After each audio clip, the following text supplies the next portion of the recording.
Hi, this is John from Chicago, and welcome to my channel. Today's day 4 of the Great Divide mountain bike route, and I have a map that I took a photo of from the Adventure Cycling Association, and that was my profile off my GPS. We had 2 major climbs today.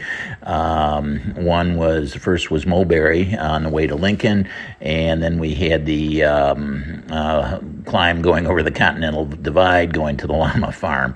The first climb was about 2,000 feet, and the second climb was 2,500 feet. The road, we started off on pavement, and then we ended up going on gravel. The first mile or 2 was pavement, and then after that it was all gravel.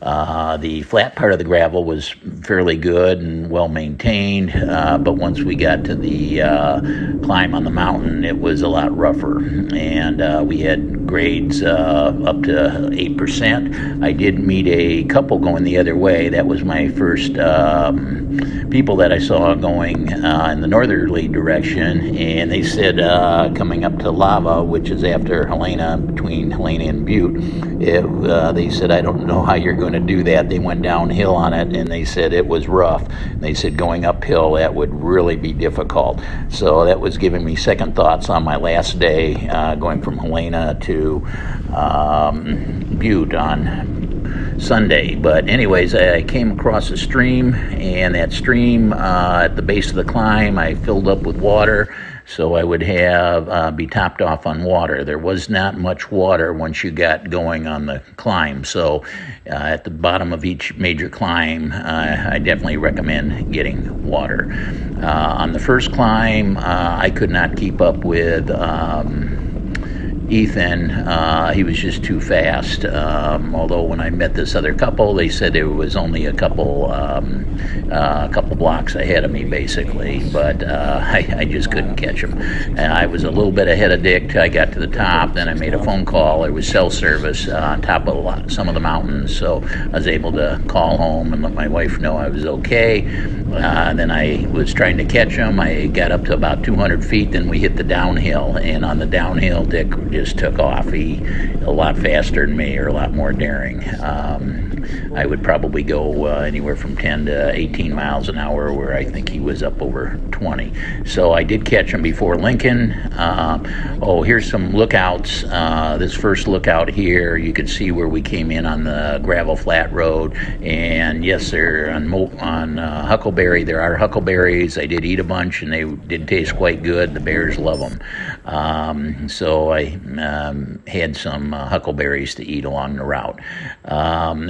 This is just basically showing climbing, going up huckleberry to get to the top. Some places the road was rougher than others, and like I said, it probably varied from 4 to 8%, maybe a little bit over 8%, 1 or 2 spots, but it was definitely doable. It was a hot day, and I'm glad we did this in the morning. The afternoon, when we got into Lincoln, it was starting to get fairly warm.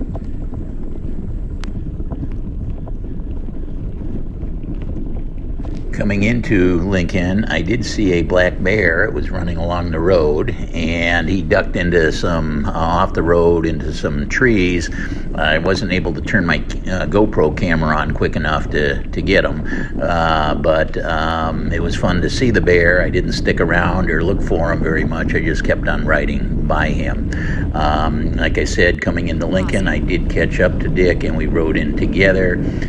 We stopped at a convenient store and had some lunch and filled up our water bottles and waited for Hamid to come in. And when he came in, he was very tired and said this was it for him, the 40 miles. So he said he was going to get a room and for us to continue on. Dick did not want to go right away. He said it's too hot. He was going to wait till 4 o'clock, and I left a little after 3. I wanted to have a little bit of time in case I ran into some problems, that I could make it to the Llama Farm. So the second climb from Lincoln to the Llama Farm, it was quite steep. I had some slopes, some grades from 8 to 9% at a few locations. I made a wrong turn. Oh, before we started, I filled up with water again when we hit the first stream at the base of the climb. One of my water bottles was empty, so I filled up and filtered the water from this creek you see here. And I thought I knew the route pretty good because I drew a map for Dick, but I was too cocky, I guess. I missed this turnoff to the right here. It was pretty obviously, it was marked. I was just thinking it was a driveway. There was some for sale signs for property there, but there was a sign on the left that had the name of the street, and I knew I was supposed to turn there, and I just didn't. It turned out to be a gorgeous road up to the top. When I got to the top, I had a choice of going back down the 4 miles and then up, or there was a little ATV road connecting the two mountaintops, and that's what I took. It was 4 miles, so I'm glad I did. Then coming down, you can see the Llama Farm here.